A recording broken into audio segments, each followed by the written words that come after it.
Hello everyone, how are you? Right, but guess what we've got today? We had to say this. It's a Landy. Actually, it's a Range Rover. Oh, look what's on the dash. Come on, come back. Where are you? There we go. Particulate filter. All good fun.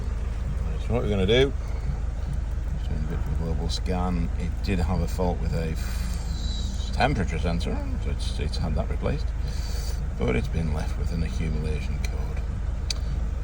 There we go. Idle 32 1565.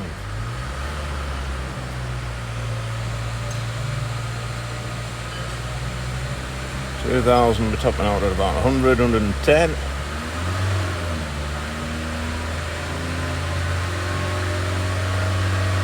And just under 200 at 3000 RPM. Yes. Blocky, blocky.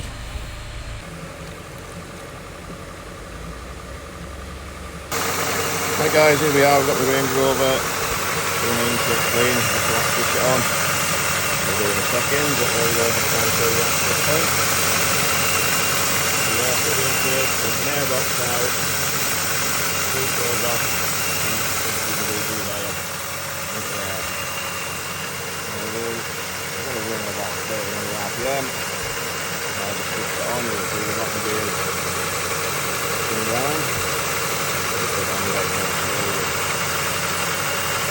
And probably here, she's running a little bit above idle, we're about 13 or so 100 RPM. Think of that. Yeah, probably just a little over 1300. Switch the manometer back on.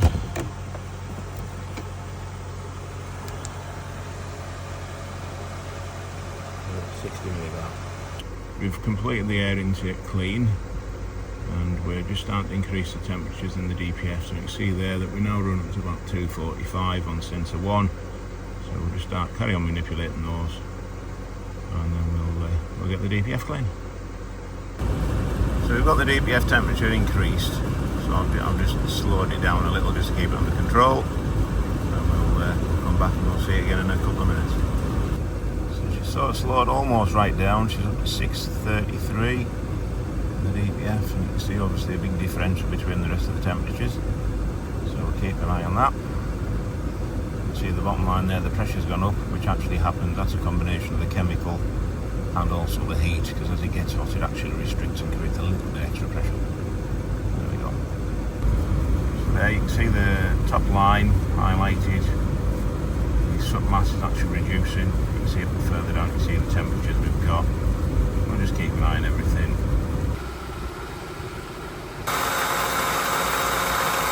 And you can see obviously, well, you can hear.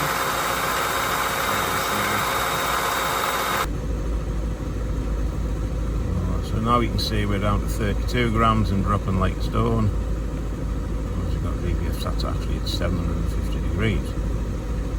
But everything's perfectly fine, everything's stable.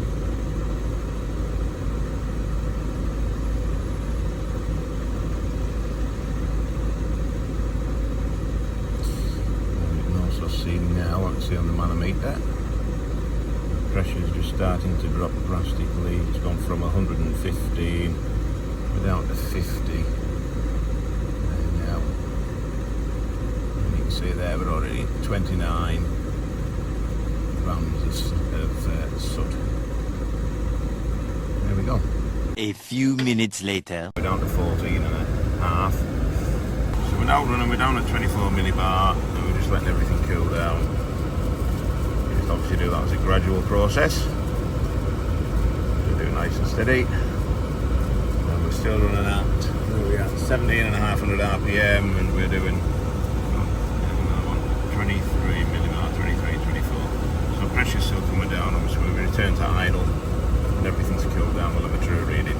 So once I've got the airbox in and back together, get the codes cleared, I'd expect to see that 5 millibar. I'd be surprised if it's more than 8, but there we go. So now we put in the secret sauce, how we open the cans. There you go. Nice and easy. Don't wreck your thumbs.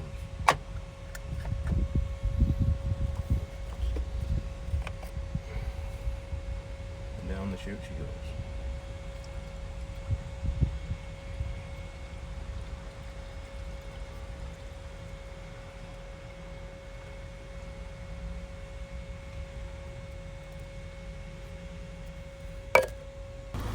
There we go, so we're down, sub mass obviously settled before at 14 point something grams, so we're on 14.4.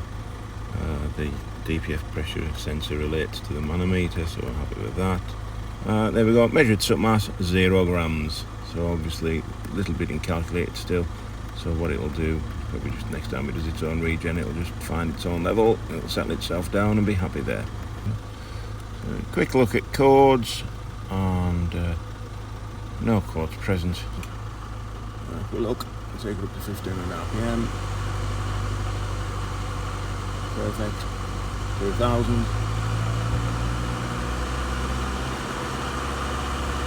Superb.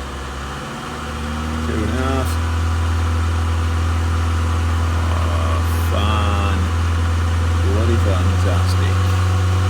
Obviously not going to part of 3, probably about 14.